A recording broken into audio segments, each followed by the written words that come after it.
Assalamualaikum warahmatullahi wabarakatuh. Perkenalkan, nama saya Alifia Rawdatul Ilmi dan rekan saya Siti Hanifah.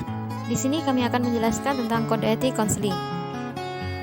Kode etik adalah acuan perilaku perseorangan atau korporasi yang dianggap harus diikuti pelaku aktivitas profesional. Dasar kode etik bimbingan konseling: pertama, Pancasila, yang kedua adalah tuntutan profesi. Selanjutnya yaitu perlunya etika dan kode etik profesi. Pertama, kode etik melindungi profesi dari pemerintah. Kedua, kode etik mengontrol ketidaksepakatan internal dan pertengkaran sehingga memelihara kestabilan dalam profesi. Ketiga, kode etik melindungi praktisi dari publik, terutama untuk pengaduan malpraktik. Prinsip-prinsip etik dalam profesi konseling. Pertama yaitu tanggung jawab, kedua kompetensi, ketiga standar moral dan legal, keempat kerahasiaan, kelima kesejahteraan konseling, enam hubungan profesional, ketujuh penggunaan instrumen. Kualifikasi konselor ada dua. Pertama adalah memiliki nilai, sikap, keterampilan, pengetahuan, dan wawasan dalam bidang profesi, bimbingan, dan konseling. Kedua, memperoleh pengakuan atas kemampuan dan kewenangan sebagai konselor. Subjek kode etik konseling. Setiap individu yang mempunyai ijazah di bidang bimbingan dan konseling dan atau sedang mengikuti pendidikan bidang bimbingan dan konseling serta menjalankan tugas atau jabatan yang berhubungan dengan bimbingan dan konseling baik dalam setting pendidikan maupun setting masyarakat wajib mematuhi kode etik profesi bimbingan dan konseling. Penyimpanan dan penggunaan informasi. Pertama, catatan tentang diri klien bersifat rahasia, hanya untuk kepentingan klien. Kedua, penyampaian informasi klien kepada orang lain dengan persetujuan klien. Ketiga, penggunaan informasi tentang klien dalam rangka konsultasi dengan sesama profesi untuk kepentingan klien. Keempat, keterangan mengenai informasi profesional hanya boleh diberikan kepada orang yang berwenang menafsirkan dan menggunakannya. Hubungan dengan klien. A. Konselor wajib menghormati harkat, martabat, integritas, dan keyakinan klien. B. Konselor wajib menempatkan kepentingan kliennya di atas kepentingan pribadinya. C. Dalam menjalankan tugasnya, konselor tidak diperkenankan melakukan diskriminasi atas dasar suku, bangsa, warna kulit, agama, atau status sosial ekonomi.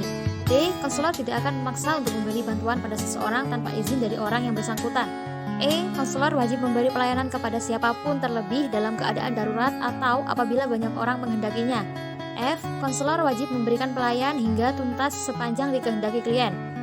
G. Konselor wajib menjelaskan kepada klien sifat hubungan yang sedang dibina dan batas-batas tanggung jawab masing-masing dalam hubungan profesional. H. Konselor wajib mengutamakan perhatian terhadap klien. Alih tangan kasus ada 3. Yang pertama, konselor wajib mengakhiri hubungan konseling dengan seorang klien bila pada akhirnya dia menyadari tidak dapat memberikan bantuan pada klien tersebut. Kedua, bila pengiriman ke ahli lain disetujui klien, maka menjadi tanggung jawab konselor menyarankan kepada klien dengan bantuan konselor untuk berkonsultasi kepada orang atau badan yang mempunyai keahlian yang relevan. Ketiga, bila konselor berpendapat bahwa klien perlu dikirim ke ahli lain, akan tetapi klien menolak pergi kepada ahli yang disarankan oleh konselor, maka konselor mempertimbangkan apa baik dan buruknya. Hubungan kelembagaan. Prinsip umumnya, pertama, prinsip-prinsip yang berlaku dalam pelayanan individual, khususnya mengenai penyimpanan serta penyebaran informasi klien, dan hubungan konfidensial atau kerahasiaan antara konselor dengan klien, berlaku juga bila konselor bekerja dalam hubungan kelembagaan. Kedua, jika konselor bertindak sebagai konsultan di suatu lembaga, maka ada pengertian dan kesepakatan yang jelas antara dia dengan pihak lembaga dan dengan klien yang menghubungi konselor di tempat lembaga tersebut. Sebagai seorang konsultan, konselor wajib tetap mengikuti dasar-dasar pokok profesi bimbingan dan konselor tidak bekerja atas dasar komersial. Ketaatan pada profesi. Pertama, pelaksanaan hak dan kewajiban. Kedua, pelanggaran terhadap kode etik. Pelaksanaan hak dan kewajiban. Pertama, dalam melaksanakan hak dan kewajibannya sebagai konselor, konselor wajib mengaitkannya dengan tugas dan kewajibannya terhadap klien dan profesi sesuai kode etik ini, dan semuanya itu sepenuhnya untuk kepentingan dan kebahagiaan klien.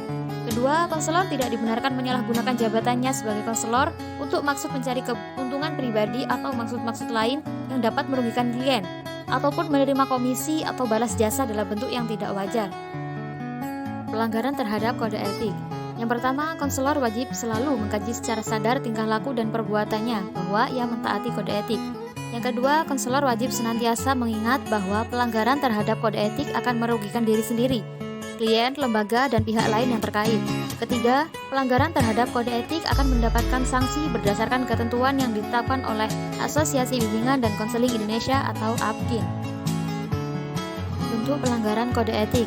Pertama, bentuk pelanggaran terhadap konseli, misalnya menyebarkan atau membuka rahasia konseli kepada orang yang tidak terkait dengan kepentingan konseli, melakukan perbuatan amoral seperti pelecehan seksual, mengkonsumsi barang haram, atau minuman keras.